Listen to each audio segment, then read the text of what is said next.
take away the buff with a single retribution without having to really contest it and put myself in that kind of danger. Yeah, I was looking at it right now. This is going to be very interesting.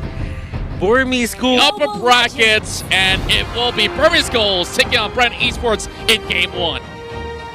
Bren Esports, they are just going for this certain setup on the mid lane. They actually go for the 1-3-1, and they try to poke as much as possible. And looking at it, BG, they won't really back down. I don't think they will, and again, it's going to be a contestant for mid lane. Level 2 is always going to be, you know, a little bit nicer when you go for these invades, but just keep your eyes on the directions of the buffs here. I think this is a purple start for Bren Esports. It's Carl TZ, and this might not be, how do I say, the best position for Bren Esports, because it's actually Flap TZ on the Basha jumping in. And they actually punish this. Look at that two-man Jit Kundo, and they are forced out. Bren Esports, they hold the line. Carl here getting a free purple buff. Now, why did I say that it's not so good for Flap TZ? He loses the range game here. Yes, you're a Baksha. Yes, you have your 2 to help out and close the gap and clear waves. But what's going to happen is you're going to keep trying to freeze the wave and put it underneath your turret. Sure, there is this 10% damage reduction. But at some point, if you have rotations coming in from Ace like this and as well from Maybe, then actually, now come to think of it, it might be a bait because Flap TZ can just roll out of here unless they rain enough damage on him, and that's exactly what they're doing here. I think this is what Flap TZ wants. I mean, this is all coordinated by Bren. They wanted to make sure, yeah, Baxia can hit level 2 down on the bot side so he can rotate down, rotate towards the purple buff. And now that, by now, in the EXP lane, level 4 on the Lapu Lapu, if they decide to go in and invade for orange, we have an even stronger force up on towards the top side in comparison to D. And they actually catch out Carl.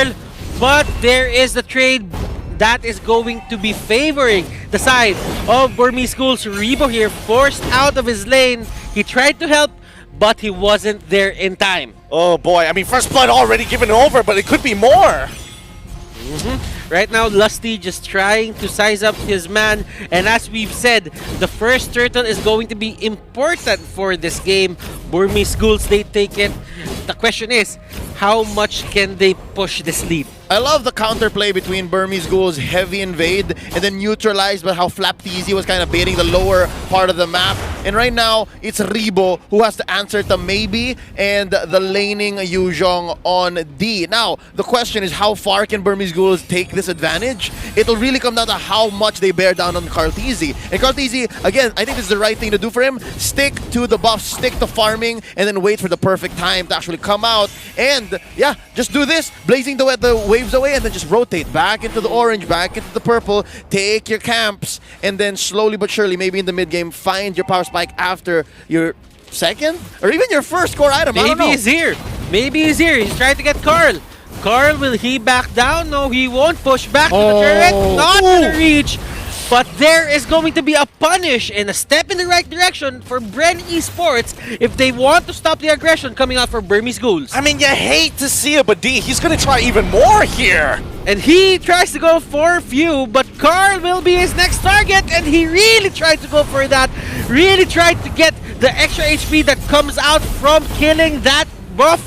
And that is going to be another kill for the side of Burmese Ghouls. Salt in the wound. You take down Carl. You get his allies as well. That was what? A 2-for-1 plus the orange. And Kid is just overstaying his welcome. They're starting to cut the lanes now. Looking low, this Matilda. Nice knock-up though. Lusty is going to be in trouble. Oh, he flickers out, wastes it, get destroyed by D. And Flap TZ is left alone here. It's not looking good for Bren Esports.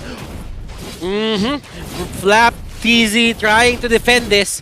Few, on the other hand, is helping him, but they will take the first turret of the game. Bren Esports here, they are falling to the pressure that is being given by the side of Burmese Ghouls. Turtle cam now up, and Turtle is up. Yep, I mean, what are they going to do in this point of time? It's just been a back and forth, though. I do question that Carl TZ. What the heck were you trying to do there? You knew he had the execute, kind of like, you were kind of gambling there, and I don't think moves like that is going to be beneficial in the long term, but let's see how that is going to change. Maybe getting caught out, he gets stunned. Flap really just trying to help.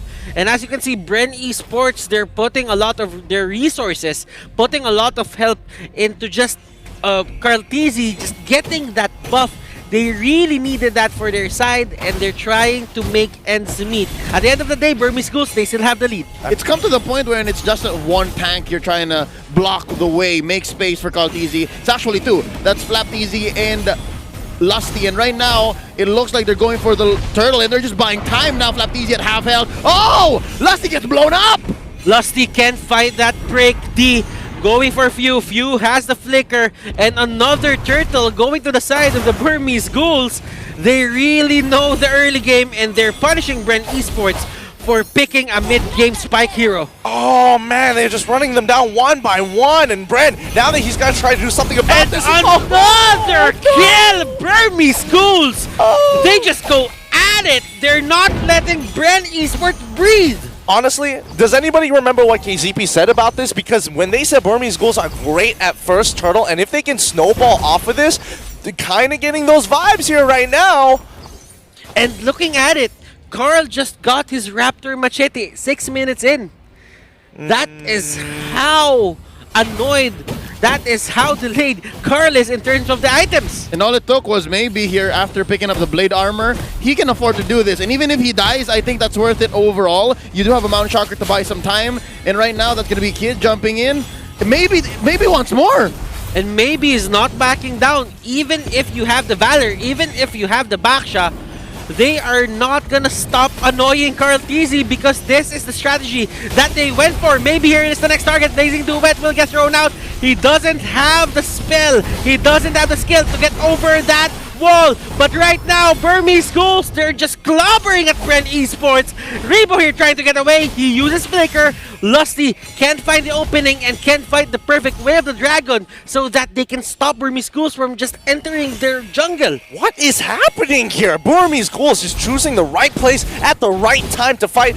They are just pincering Bren Esports almost every single fight. What this feels like is a death by 1,000 cuts. Ooh. I know that we're at 7 minutes in, and slowly but surely, Burmese Ghouls, they're choking out Bren Esports. Now we're looking for that mid-game spike, right? We're looking for Kaltizi to actually build more than just his Raptor Machete. We're looking for him to pop that Blazing Duet into 2 or 3 softies and then just call it a day, snowball into maybe a wipeout. But they're just not finding that window. It seems like Bren Esports, it's like their inner clock, their timing is also pretty off.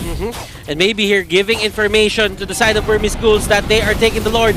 D will try to go for the enemy team here, and that is going to be Few in the middle of everything. Flaptizi trying to control the fight. There is the Mountain Shocker hitting multiple people here, and Kid just going in with the Matilda, and they get punished once again. 4 for 1. 4 for 1. Like, come on.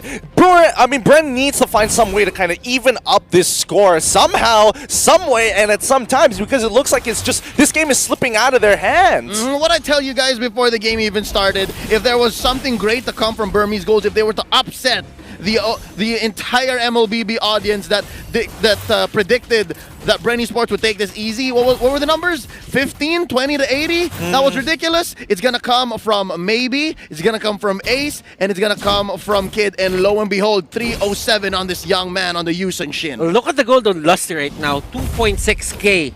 Hilda has 3.7.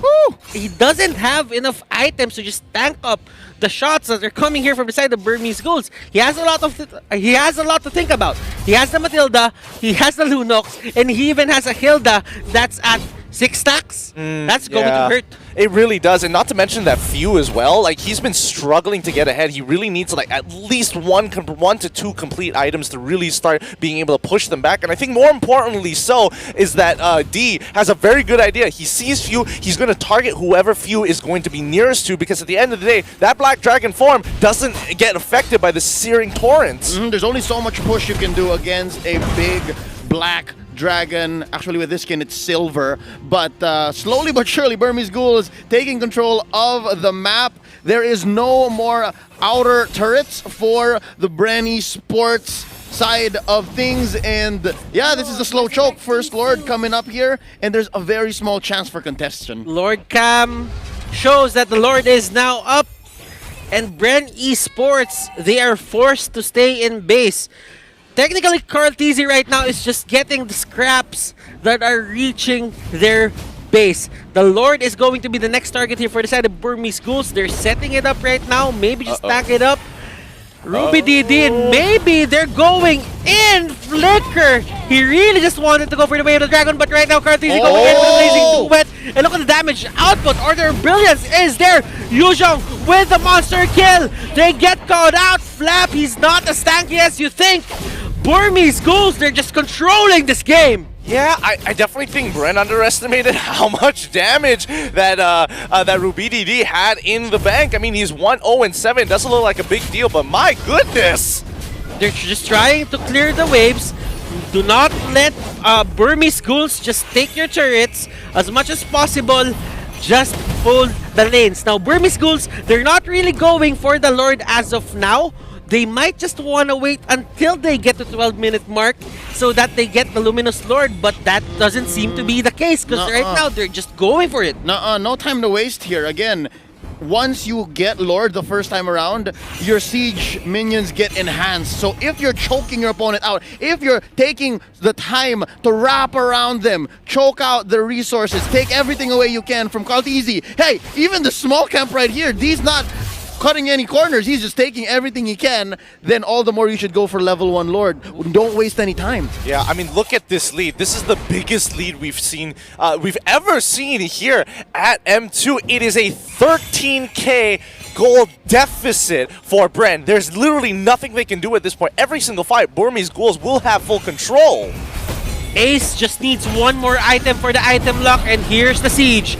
Black Dragon form is there. Brent, they know that they have to give this up. Mountain Shocker spots out every single one of them. Flap gets caught out outside the base. He uses that roll to just get out of the way, and all lanes here are pushing to the side of Burmese Ghouls. The Lord might be down, but it did its job.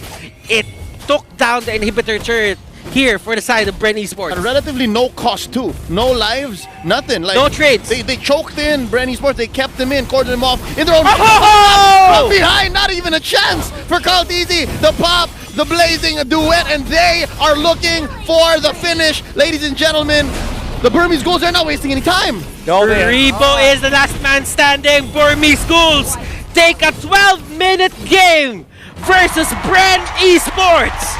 Burmese Ghouls at match point. Wow.